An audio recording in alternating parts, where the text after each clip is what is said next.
My ex-husband Arthur ruined my life once, leaving me shattered after 25 years. He thought his betrayal was the final word. I simply rebuilt piece by painstaking piece. But then, at 1 in the morning, his frantic call came. "Don't go home, Eleanor." This is the story of how that call changed everything, revealing secrets I never imagined. Like, share, and let us know where you are listening from. The shrill ringing tore through the quiet of my sister Clara's guest room at precisely 1 in the morning. My eyes fluttered open, disoriented by the abrupt invasion of sound. Who would call at this ungodly hour? Reaching for the phone on the bedside table, my fingers fumbled, still half asleep. The caller ID flashed a name I hadn't seen on my screen in years, a name that made my heart give a strange, unwelcome lurch. Arthur, my ex-husband. Confusion warred with a prickle of annoyance. Arthur and I hadn't spoken directly since the final divorce papers were signed 3 years ago, not really. Our communication had been strictly through lawyers, terse emails about shared assets, never a personal call, certainly never in the middle of the night. A wave of unease washed over me, displacing my sleep-addled state. Something was terribly wrong. I pressed the answer button, my voice a tentative whisper. "Arthur? What's wrong?" His voice, usually a steady baritone, was clipped, strained, laced with an urgency I'd never heard from him. "Eleanor, listen to me very carefully. Don't go home. Don't go back to your apartment. Go to a hotel, now." My mind raced, trying to process his words. Don't go home? What did he mean? My apartment was perfectly safe as far as I knew. I had left it just yesterday afternoon to drive down here to Clara's, a 3-hour journey, to help sort through Mother's belongings. "What are you talking about, Arthur? My apartment is fine. I'm at Clara's right now. What's going on?" My attempt at a calm, rational response was met with an even sharper retort. "Eleanor, don't argue with me," he cut me off, his voice firm, leaving no room for discussion. "Just trust me on this. You need to get out of there. Find a hotel, any hotel, as far from Clara's house as you can manage within reason." "But why? Why can't I go home? And how did you even know I was at Clara's?" The question tumbled out, a blend of rising panic and sharp suspicion. I hadn't told him I was coming here. No one outside of Clara and a couple of close friends knew my plans. The fact that he knew my whereabouts, despite our lack of contact, was deeply unsettling.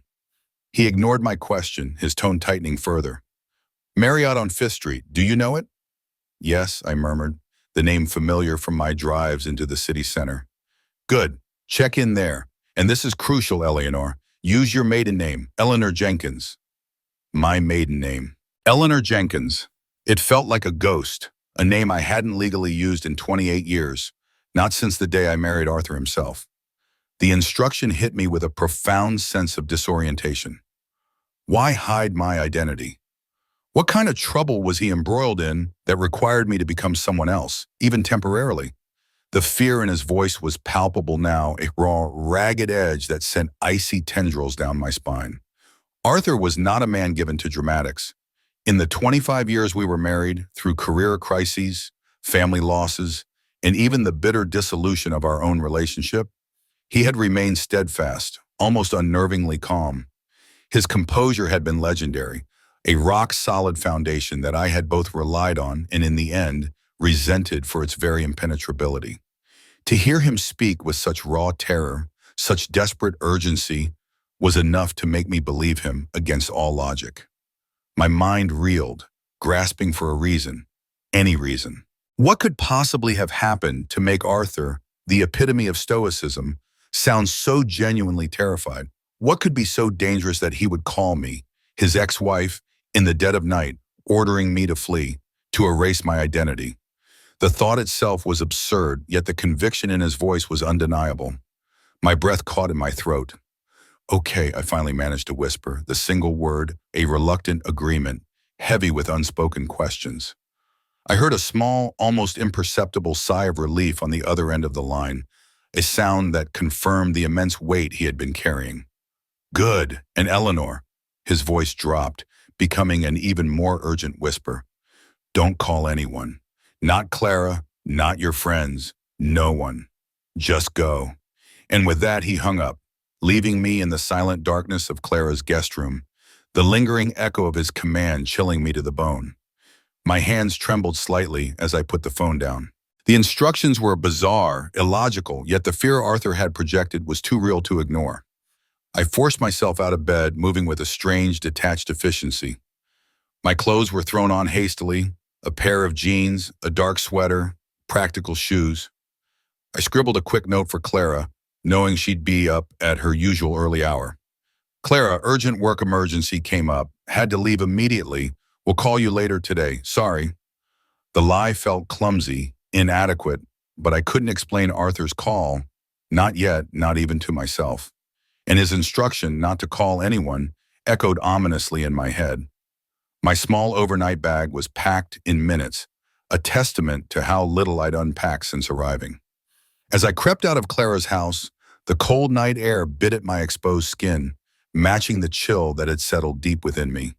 The drive to the Marriott on Fifth Street was a blur, my mind racing, trying to connect the dots of this inexplicable night. Every shadow seemed to hold a threat. Every distant car light felt like a pursuing gaze. Checking into the Marriott, the fluorescent lights of the deserted lobby felt harsh and unwelcoming. Eleanor Jenkins, I stated to the night clerk, hearing my maiden name leave my lips for the first time in nearly 3 decades. It felt foreign, a costume I was trying on, ill-fitting and strange.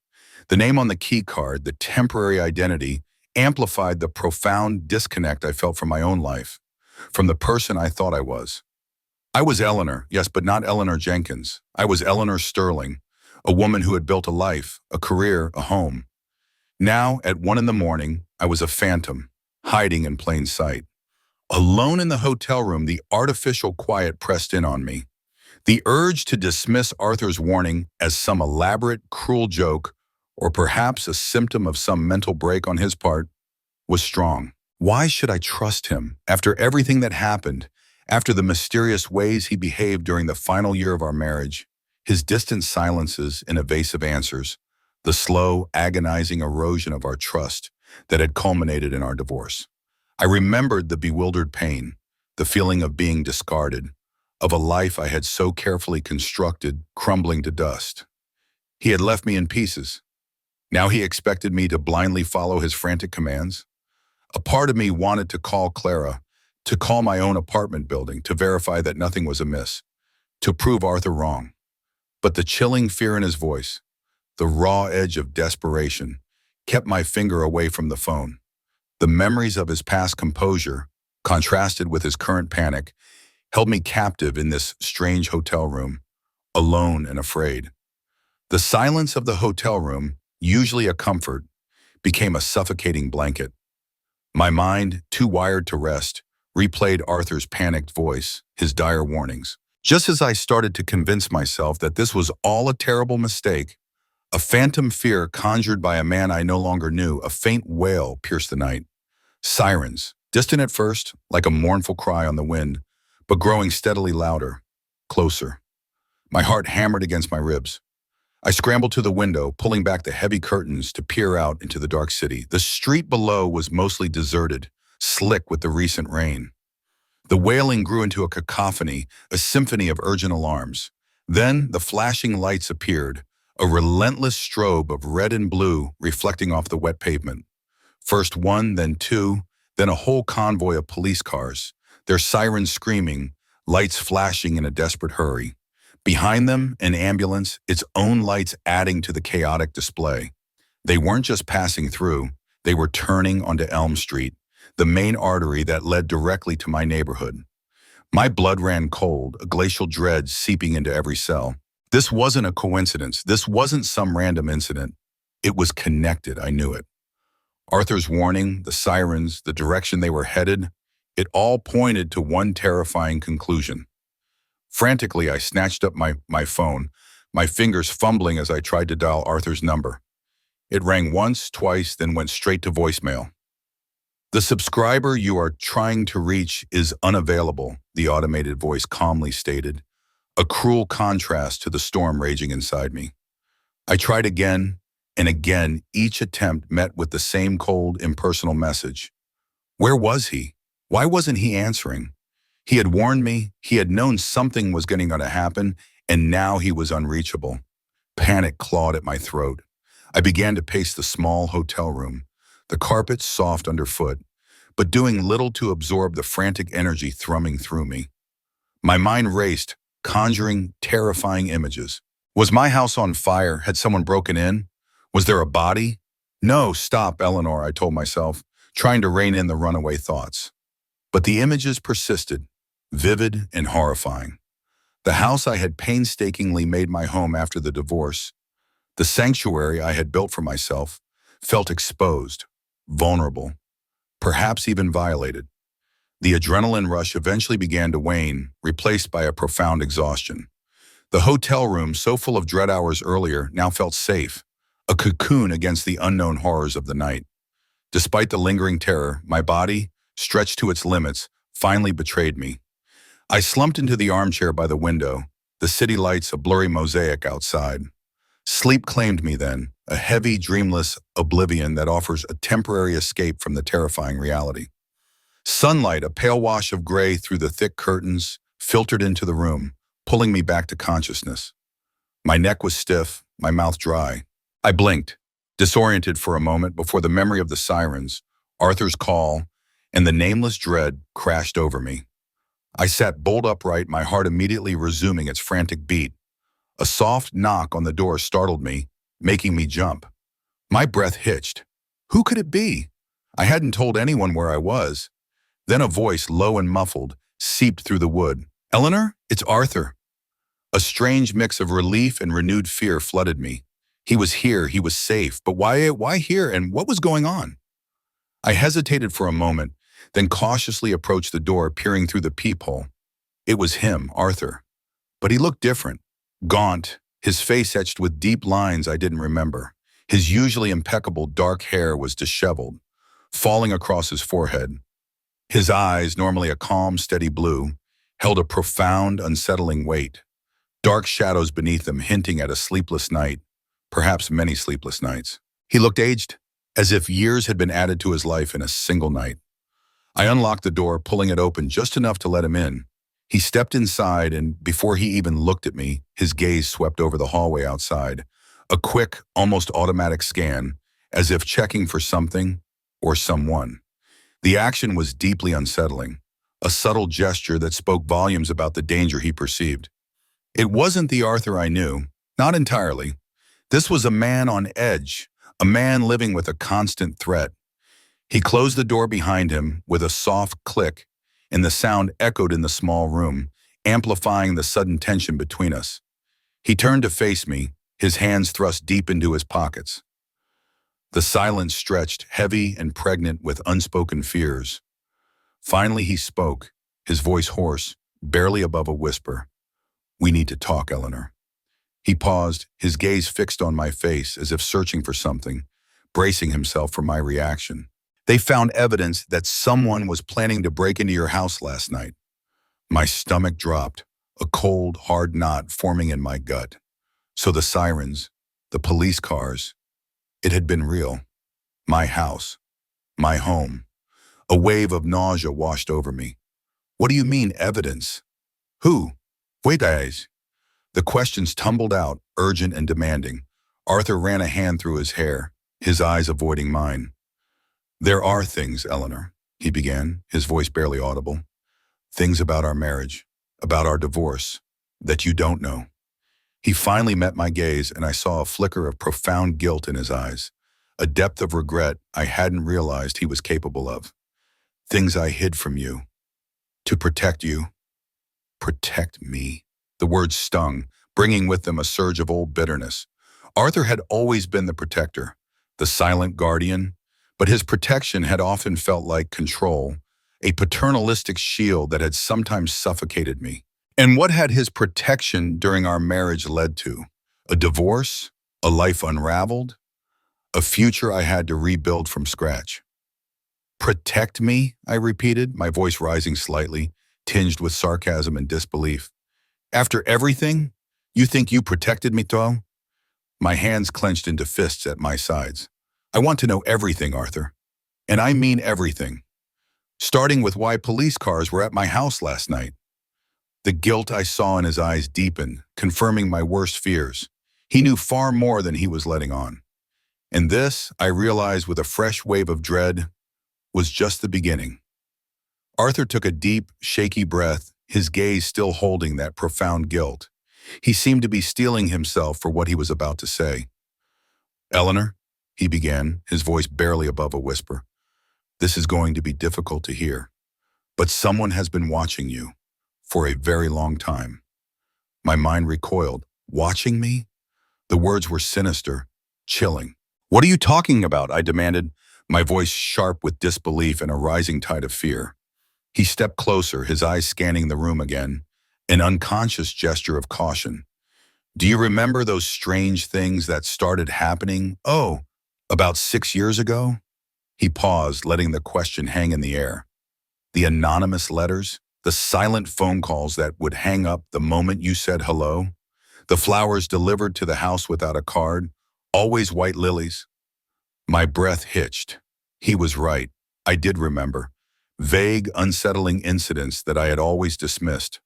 The letters, usually just a single unsettling phrase or a drawing, had been few and far between. I'd attributed them to children playing pranks or misdirected mail. The silent calls were irritating, yes, but common enough.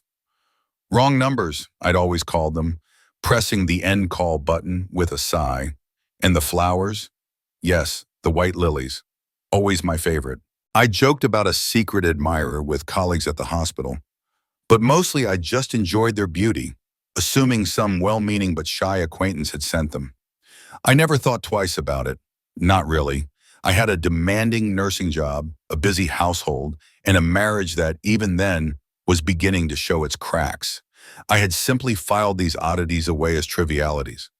"I didn't tell you then," Arthur continued, his voice heavy with regret, "because you were already so stressed with your job. With everything, I thought I could handle it, figure it out before it ever reached you. I wanted to protect you from it." Protect me. The word still grated, but the chill that ran through me at his confession overshadowed the old bitterness. So he had known, all this time. What else had he kept from me? Then he produced a thick manila envelope from beneath his arm. It was bulging, creased, clearly having been handled countless times. "It escalated, Eleanor," he said, pushing the envelope into my hands. "After the divorce, it got worse. A lot worse." My fingers trembled as I took it, the weight of it feeling ominous. I pulled open the metal clasp and peered inside. My breath caught in my throat. The first item I pulled out was a photograph. It was a picture of my car, parked outside the grocery store. My car. My heart hammered. Then another. Me leaving the grocery store, a bag of oranges visible in my reusable shopping bag. Another. Me walking Mrs. Lee's golden retriever, Bandit, down our street, my old jogging outfit clearly visible. My blood turned to ice. These weren't random photos. These were photos of my life, captured by an unseen invasive presence. The dates on the back of the photos stretched back years, confirming Arthur's timeline. "Oh my God," I whispered, the words barely audible. I shuffled through more photos, a terrifying chronicle of my daily existence. My morning walk, coffee in hand, a casual lunch with a friend, leaving work after a late shift. Always me, always from a distance, always unaware.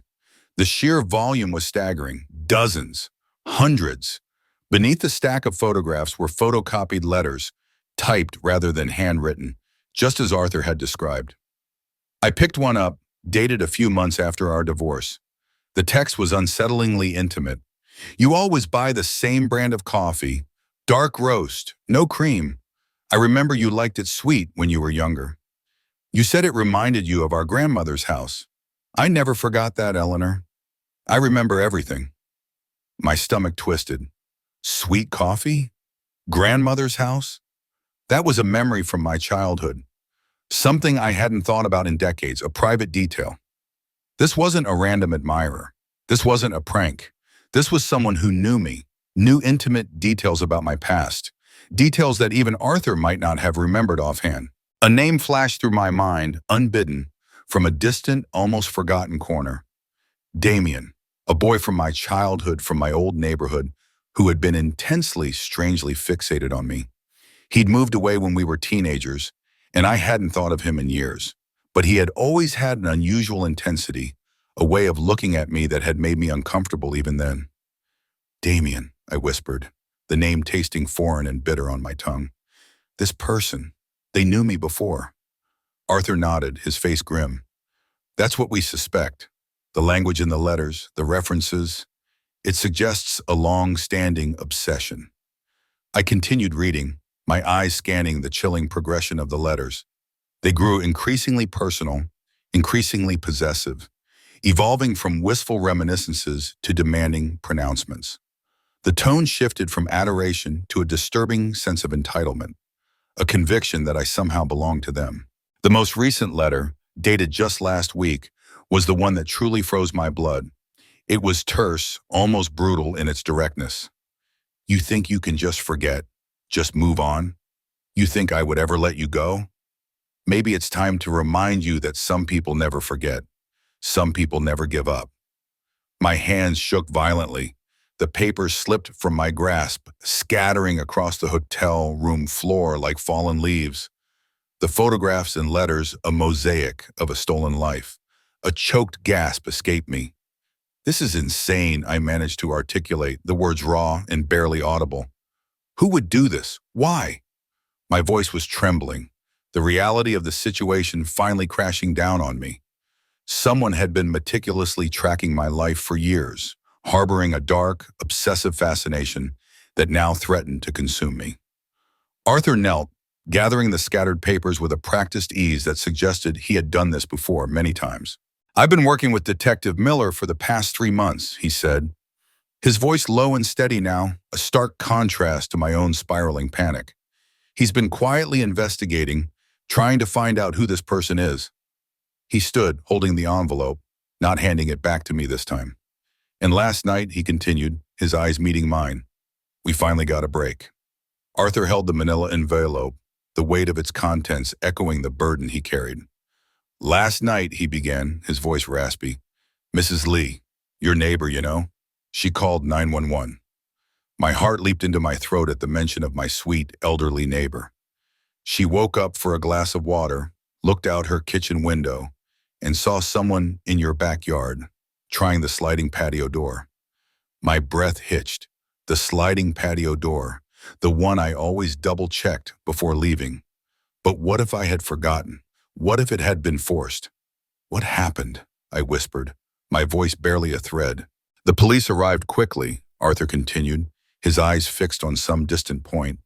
The person was gone by then, but they left behind evidence, tools, lockpicks, a glass cutter, rope.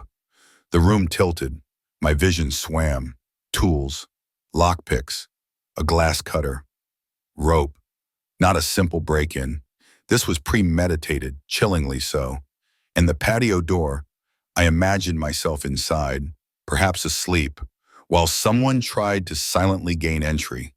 The sheer proximity of the danger, the razor-thin margin by which I had escaped, sent a wave of nausea washing over me. I had been at Clara's, just hours away, while this predator had been at my very threshold. What if I hadn't gone to Clara's? What if I had been home? How did you know? I finally managed, the words laced with a desperate urgency. How did you know to call me? You said you knew I was at Clara's, but how did you know about the break-in before the police even notified anyone? Arthur finally met my gaze, his eyes shadowed with an exhaustion that went beyond a single sleepless night. I've been monitoring the police scanner, Eleanor, for months now. Every night, I listen, especially to calls concerning your neighborhood. Last night, I heard the dispatch about a suspicious person at your address. I knew you were gone, but I had to be sure you stayed away. That's why I called you immediately, why I insisted you go to a hotel. I stared at him, truly seeing him for the first time in years. His face, once so familiar, was a landscape of pain and worry. The weight loss I'd vaguely noticed since our divorce, the dark circles under his eyes I'd attributed to stress from his high-pressure diet, the frequent late-night phone calls he'd taken in the other room before we separated, it all clicked into place with a horrifying clarity. It wasn't job stress, it wasn't growing apart, It was this terrible, unseen threat. A slow, creeping realization dawned on me, a heavy, crushing truth that overshadowed even the terror of the stalker. The divorce, I said, my voice flat, hollow. It wasn't really about growing apart, was it? Arthur's face crumpled, the carefully constructed composure of the past few minutes collapsing into a raw display of anguish. His chin trembled. He squeezed his eyes shut for a moment, then opened them, revealing a depth of pain that mirrored my own. No, he admitted, his voice barely a whisper, thick with emotion. It wasn't. I thought if we weren't married anymore, if I wasn't living in the house with you, maybe whoever was doing this would lose interest. Shift their focus. Leave you alone. He choked back a supav, his shoulders slumping. I couldn't protect you while pretending everything was normal, Eleanor. I couldn't keep lying to you about installing new locks or suggesting you vary your routine, making excuses for why I was doing things. I needed to act. I needed to keep you safe. And I realized the safest way was for me to be outside, watching, anticipating. He spread his hands, a gesture of helplessness. I couldn't live in that house with you, knowing that at any moment this person could try to get to you, and I wouldn't be able to stop it. Not without raising your suspicions, not without putting you on edge every single day. The full, devastating scope of his sacrifice hit me then, a physical blow to the chest. He had systematically dismantled our life together, our 25 years of shared history, our marriage, to protect me from someone I hadn't even known existed. The man I had believed betrayed me, who I had silently cursed for his perceived indifference and the pain he had inflicted, had been carrying this monstrous burden alone, sacrificing everything for my safety. Tears pricked at my eyes, not of fear, but of a profound, agonizing understanding.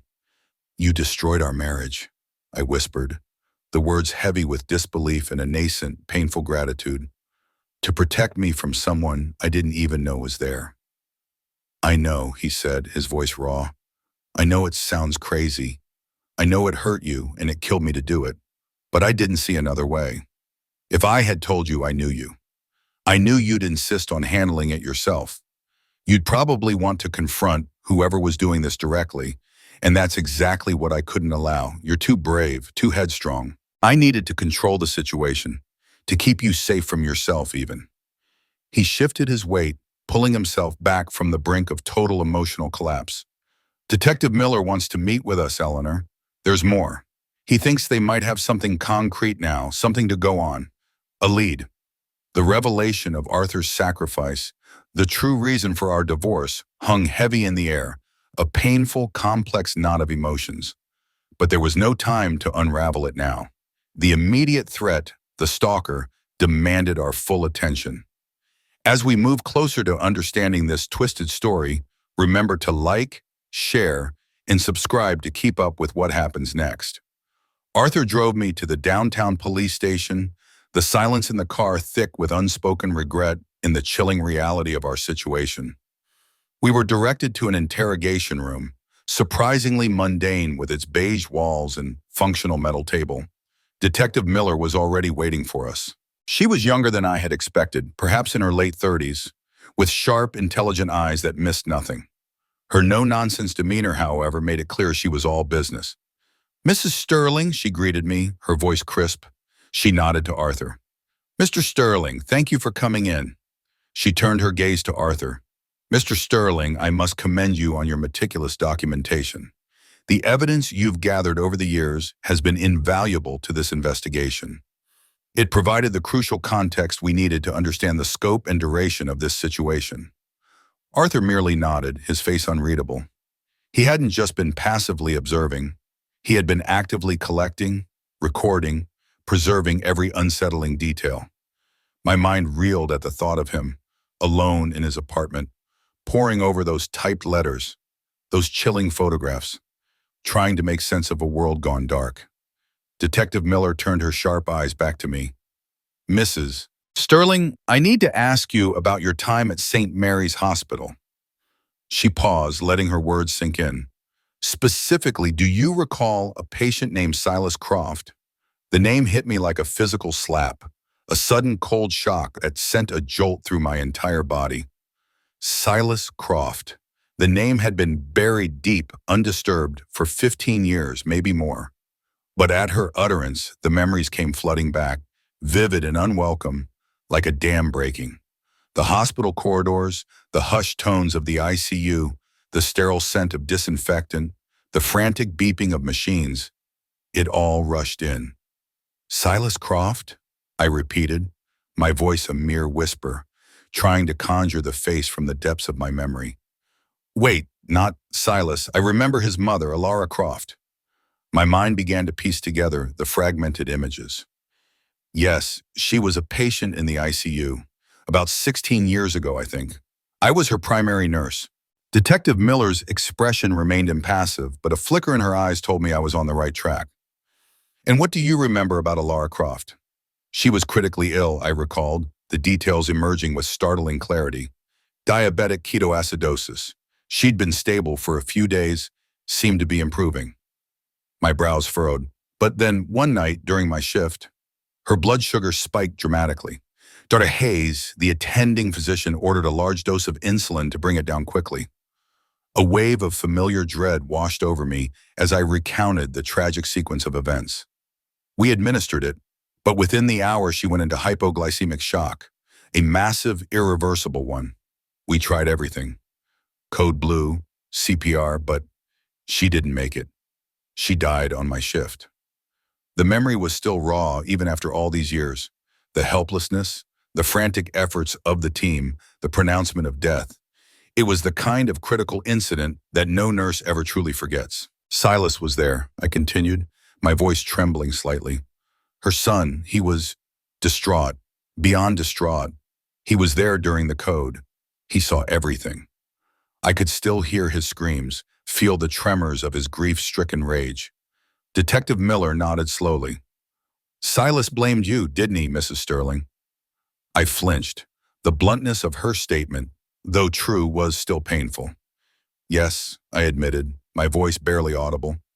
He accused me of negligence, said I killed his mother.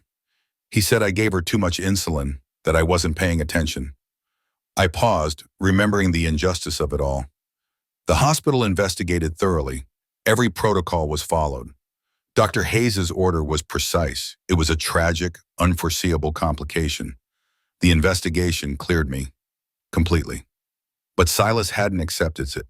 Not then, and apparently not now. The memory of that night outside the hospital came rushing back, vivid and terrifying. I had been leaving my shift, emotionally drained, when he had ambushed me by my car. His eyes, wild with grief and hatred, had bored into mine.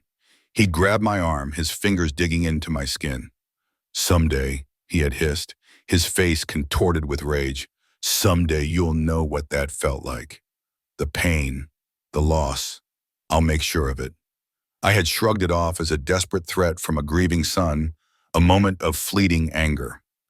I had gone home, shaken, but never believed it would amount to anything more. Detective Miller didn't press for details on that encounter.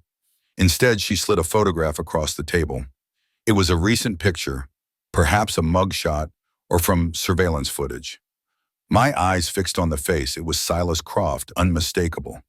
Older now, yes. His once thick dark hair was receding, his face thinner, almost gaunt. But the eyes were the same. Intense, unsettling, burning with an almost manic energy. They were the eyes of a man consumed. This is Silas Croft now, Detective Miller confirmed. He's been watching you, Mrs. Sterling, on and off ever since his mother's death. For 16 years. My breath caught in my throat. 16 years. It was beyond comprehension. Whenever you moved, whenever you changed cities, she continued, her voice grim, he moved too, always within a 50-mile radius. He's never lost track of you. The pieces of the puzzle clicked into place with sickening precision. The white lilies, my favorite, a detail only someone who had observed me intimately would know. The coffee, the childhood memories, all gleaned from years of silent, obsessive surveillance. Silas. It had been Silas all along. My secret admirer, my silent caller, my stalker. The man who had waited 16 years for his revenge. The man who had almost broken into my home last night. The name Silas Croft hung in the air, a chilling confirmation of my deepest fears. 16 years of silent, obsessive stalking. The realization was a heavy, suffocating blanket. Arthur, ever the protector, broke the stunned silence. His voice was taut with barely suppressed anger. "Detective Miller," he asked, his gaze unwavering, "was Silas planning to hurt Eleanor last night?" Detective Miller's expression darkened, the sharp edges of her face hardening further. Her eyes, which had held a flicker of detached professionalism throughout our conversation, now conveyed a grim seriousness. "We found more than just tools, Mr. Sterling," she stated, her voice low and grave. "A lot more." She then laid out the full, horrifying extent of Silas Croft's obsession. When the officers secured Mrs. Sterling's property last night, they didn't just find lockpicks in a glass cutter by the patio door. They found detailed floor plans of your house, Mrs. Sterling, hand-drawn, meticulously annotated with entry and exit points, alarm system wiring, and even where you keep your keys. My stomach lurched, a cold, sickening flip. Floor plans? He hadn't just been outside. He had been casing the house, mapping out my private space. "And that's not all," she continued, her words like hammer blows. "They also found schedules of your daily routine, your morning walks, your work shifts, when you went grocery shopping, even when you walked Mrs. Lee's dog. And," she paused, her gaze steady on mine, "photos of you sleeping, taken through your bedroom window." A strangled gasp escaped my lips. Photos of me sleeping, my bedroom window. The invasion was so profound, so utterly violating, it made my skin crawl. He had been there in my backyard, silently watching me in the most vulnerable state, inside my own home, the place I thought was my sanctuary. It was a violation that cut deeper than any physical injury could. "We also found evidence of his repeated presence," Detective Miller added, confirming my sickening realization. "Footprints in your flower beds, barely visible but distinct. Scratches on your window screens, consistent with someone trying to remove them carefully. He'd been in your yard many times, Mrs. Sterling, not just last night." I pressed my hands to my mouth, trying to stifle the rising bile. The image of those tiny, seemingly innocuous scratches on the screens, the displaced soil in the flower beds, all ignored, all dismissed as normal wear and tear, now took on a terrifying new meaning. He had been a ghost in my life, an unseen shadow, always there, always watching. "This morning," Detective Miller continued, her voice unwavering, "acting on a tip, we located a storage unit rented under an alias. Inside, we found hundreds of photos of you, Mrs. Sterling. Not just the candid shots outside your home, but pictures going back years, even some from the hospital archives where you used to work. There were also detailed journals documenting your activities, meticulously kept day by day for years. And what appears to be a shrine. A shrine, the word conjured images of something twisted and grotesque. My mind struggled to comprehend. "A shrine?" I whispered, my voice hoarse. "Yes," she confirmed. "It was quite elaborate. Photos of you, Mrs. Sterling, arranged in a circular pattern around a larger hospital photo of Lara Croft. Candles were burned down to stubs, fresh flowers were placed regularly, and various personal items. A coffee cup with a faint lipstick mark, a pen you must have dropped on the street, even a scarf that was reported as donated to a charity drive last year." The full horror of it washed over me. The coffee cup, the pen, the scarf, each item a seemingly insignificant piece of my life, discarded and forgotten, but carefully retrieved and enshrined by him. He wasn't just observing, he was collecting. Collecting pieces of me, creating an altar to his twisted obsession, a monument to a delusion that had festered for 16 years. The depth of the violation was staggering. It wasn't just my physical safety that was threatened. It was my very sense of self, my privacy, my autonomy. Every corner of my life felt exposed, tainted. Arthur, his face pale and grim, interjected, "Why now, detective? Why did he escalate so suddenly after all these years of just watching? Why last night?" Detective Miller looked between us, a thoughtful, almost pitying expression on her face. Based on the contents of his journals, in the surveillance notes we found, we believe your recent behavior, Mr. Sterling, was the trigger. Arthur frowned. My behavior? What do you mean? Silas's journal entries, she explained, showed a growing anger, a sense of betrayal. He interpreted your frequent presence near Mrs. Sterling's house, your monitoring, as interference. He saw you as a rival, someone competing for her attention, as he put it. My gaze snapped to Arthur. His quiet, selfless vigilance, his desperate attempt to protect me, had inadvertently fueled Silas's madness.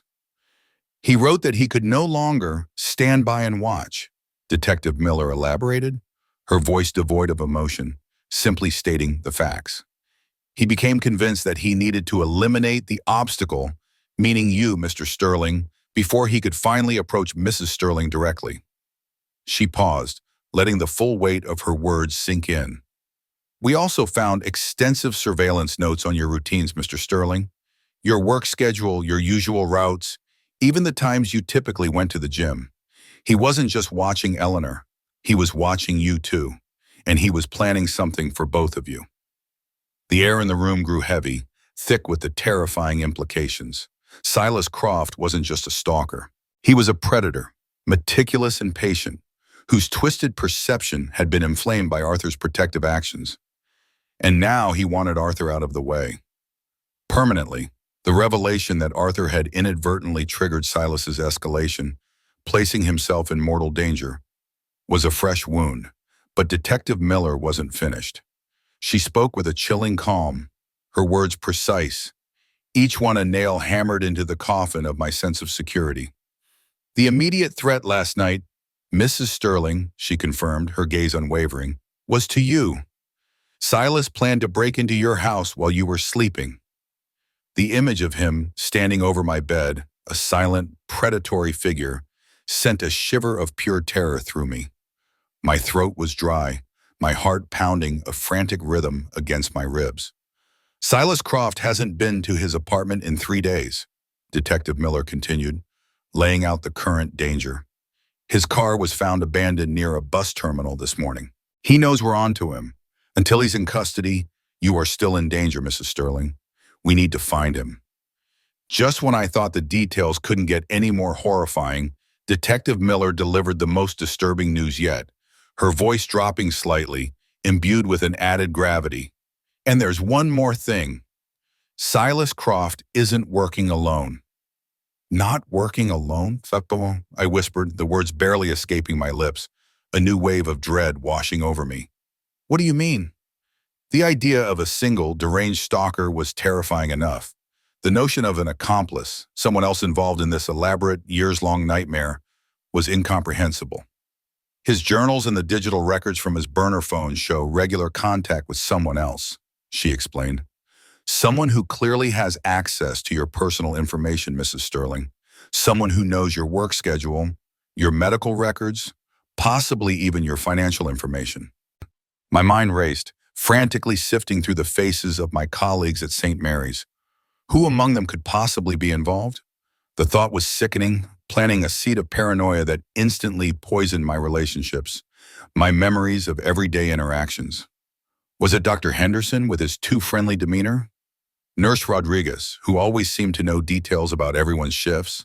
The administrative assistant who handled patient files? My world, already fractured, felt like it was dissolving into a swirling vortex of suspicion and betrayal. This accomplice, Detective Miller pressed on, oblivious to my internal turmoil, provided Silas with real-time updates on your movements. He knew about your schedule changes, your overtime shifts, even details about your personal life that Silas couldn't have observed from a distance. She paused, her eyes narrowing slightly. He knew you were taking 3 days off to go to your sister Clara's house. We found recent photos of you gardening in her backyard, dated from 2 days ago, among Silas's collected materials. My visit to Clara's, the reason I was away from my home, the very thing that had saved me from Silas last night. Someone knew about it. Someone close enough to me to know my personal plans, and then, inexplicably, pass that information on to my stalker. The feeling of violation intensified, twisting into a bitter knot of betrayal. And there's something else, Detective Miller continued, her voice grim. Based on forensic evidence gathered last night, and from the items we recovered from his storage unit, we believe Silas Croft has been inside your house, Mrs. Sterling, at least twice. The air left my lungs in a ragged gasp. Inside my house, not just peering through windows, not just trying the doorknob. Inside. My sanctuary, my private space. It was a violation so profound, so utterly terrifying, that it made every hair on my body stand on end. We found his fingerprints on a few surfaces that wouldn't normally be touched by a visitor, she explained, her voice devoid of emotion, simply stating the facts. And several small items in various rooms were slightly out of place, as if they had been moved and then hastily though carefully returned. Nothing missing, nothing obviously disturbed, but enough for our forensic team to confirm.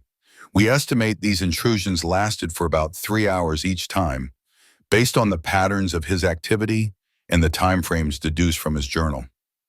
3 hours. He had been in my house for 3 hours. While I was out, while I was at work, perhaps? The thought was nauseating. What had he been doing during those long, silent hours? Detective Miller answered the unspoken question, her gaze fixed on a point just beyond me. During these intrusions, we believe Silas was staging scenarios, taking photographs of your belongings and clothing in each room. The items moved, the angles of the photos, the patterns of his movement through the house, it all points to a disturbing conclusion. She paused, letting the silence stretch, amplifying the dreadful anticipation.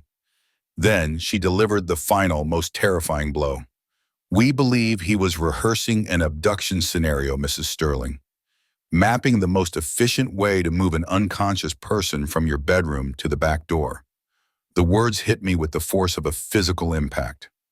Rehearsing an abduction, mapping my house, my bedroom, the back door. It wasn't just about watching or possessing, it was about taking me. My entire body went numb, a cold shock spreading through my veins. The world spun, the bland police station walls blurring around me. This wasn't just a threat, this was a meticulously planned long-term operation, orchestrated by a man consumed by revenge, aided by an unseen hand. And I had been entirely oblivious, living my life while a dark, sinister plot unfolded around me. The horrifying revelation of an accomplice in Silas's planned abduction left me reeling. Detective Miller, however, remained relentlessly focused. Mrs. Sterling, she said, her voice cutting through the fog of my terror, I need you to try and focus. Who at the hospital or in your life generally has shown an unusual interest in your routines, your personal details? Anyone who had access to your schedule, your medical files, even casual conversations that might have provided details to Silas? My mind, a chaotic mess of fear and suspicion, began to race through the faces of my daily interactions. Ben Carter, I offered tentatively, the new administrator. He's always a little too chatty, asking about my weekends, my plans. My gaze drifted. And Dr. Elaine Reed in psychiatry. She sometimes brings up personal anecdotes from staff members during our lunch breaks. The list grew, each name a fresh stab of potential betrayal. The cleaning crew that had access to the hospital at night, someone in the records department, even my new mailman who had seemed overly friendly when he started his route a few months ago. Every single person, every innocuous interaction now felt tainted, a potential conduit for Silas's obsessive information gathering. The world had become a hostile, suspicious place. This changes everything for you, Mrs. Sterling, Detective Miller stated, pulling me back to the brutal reality. Your career, your home, your entire life is compromised. If we don't apprehend Silas Croft quickly, we'll have to discuss more permanent relocation options for you. Witness protection, perhaps. Changing your identity. Permanent relocation. Changing my identity. My life, meticulously built over decades, was dissolving before my eyes because of a tragedy 16 years ago that wasn't even my fault. A wave of profound anger washed over me, a hot, desperate rage. This is insane, I choked out, tears finally blurring my vision. My life is being destroyed because I simply did my job, because I followed a doctor's orders. How is this fair?" Detective Miller offered a small, sympathetic nod. "It's not fair, Mrs. Sterling, but we're dealing with a deeply disturbed individual who is fixated on you, and his timeline is accelerating." She paused, her eyes meeting mine, delivering another chilling piece of information. "We believe Silas's target date for this abduction was October 15th, the anniversary of his mother's death. That's next week. Next week, the timeline was horrifyingly close. It explained the sudden escalation, Arthur's frantic call. Silas was racing against a morbid deadline. Later that afternoon, Arthur and I were driven by two plainclothes officers to what Detective Miller described as a safe house. It was a modest, forgettable two-bedroom bungalow on the outskirts of town, nestled among similar houses, utterly devoid of any distinguishing features. The perfect place to disappear. As we stepped inside, the officers did a quick sweep, checking every corner before leaving us alone. Arthur immediately began a methodical tour of the house, automatically checking every lock, every window, testing their security. The action was so ingrained, so fluid, it struck me with a painful clarity. This vigilance wasn't new to him. This wasn't something he had learned in the last 24 hours. This was the habit of a man who had been living in fear, constantly on guard, for the last 2 years, perhaps even longer. He had been quietly protecting me, watching over me, while I had been oblivious, consumed by my own heartbreak and resentment. He finished his inspection, turning to face me in the small living room. The afternoon light cast long shadows, softening the harsh lines of his exhaustion. His eyes, usually so guarded, were now brimming with unshed tears. "Eleanor," he began, his voice thick with emotion, "I know you hate me. I know I put you through hell, but I have to tell you." He took a shaky breath, the words tumbling out, raw and vulnerable. "I've never stopped loving you, not for one day." My breath caught in my throat. The confession, unexpected and wrenching, resonated with a pain I hadn't realized still lingered within me. "I sacrificed our marriage," he continued, tears streaming down his face now, "because I couldn't bear the thought of something happening to you. I couldn't live with myself if I hadn't done everything in my power to keep you safe." He reached into his pocket, pulling out his phone. "This is what prompted my call last night." He showed me a screenshot of a social media post, a rambling message from a grief support forum. It mentioned a personal quest for justice on October 15th, making vague, unsettling references to a nurse in a hospital. The post was deleted shortly after, but Arthur had saved it. It was the final, horrifying clue that had solidified his fears and spurred him to action, leading to his desperate, urgent call.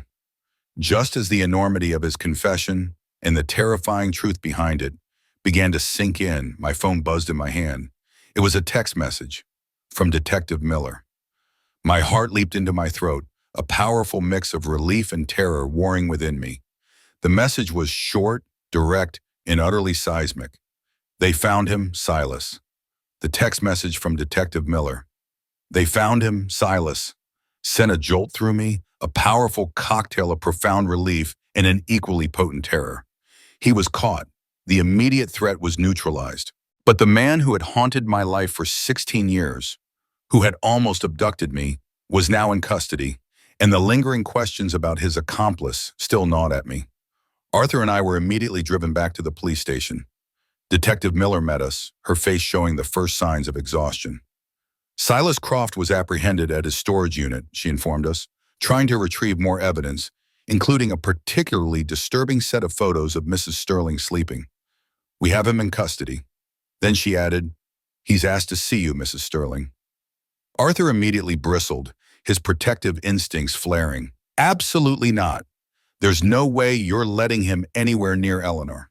But a strange resolve had settled over me. All those years of being unknowingly targeted, of having my life infiltrated and threatened. I needed answers. I needed to see the face behind the monster. "I need to understand," I said, surprising both Arthur and myself. "I need to see him." Detective Miller led me to a small room with a one-way mirror, a common feature of police interview rooms. On the other side, Silas Croft sat calmly at a metal table, looking deceptively ordinary. He was thin, balding, just as in the photo. He spoke with a quiet, rational tone, completely convinced of his own twisted logic. He spoke of my normal life as an offense, a gross injustice, utterly devoid of remorse for the terror he had inflicted. He denied having an accomplice, attributing his knowledge to his own very observant nature. Yet, as he spoke, his gaze drifted, almost imperceptibly, to the one-way mirror, a chilling glint in his eyes. Some people, he murmured, his voice laced with a cold conviction, understand justice. Some people believe that when someone causes unnecessary suffering, there should be consequences. The implication was clear. He still believed I was guilty, and his actions were merely a form of retribution. After a few more questions, he requested a lawyer, effectively ending the interview. Detective Miller confirmed my suspicions. He won't give up his helper immediately. They often try to protect their accomplices, especially if they believe they're acting on a shared moral conviction. Back in the quiet of the safe house, the adrenaline began to wane, leaving behind a profound emotional exhaustion. Arthur sat beside me on the couch, his hand gently finding mine. "Eleanor," he said, his voice raw with regret, "I am so sorry for the 3 years we lost, for the pain I caused you."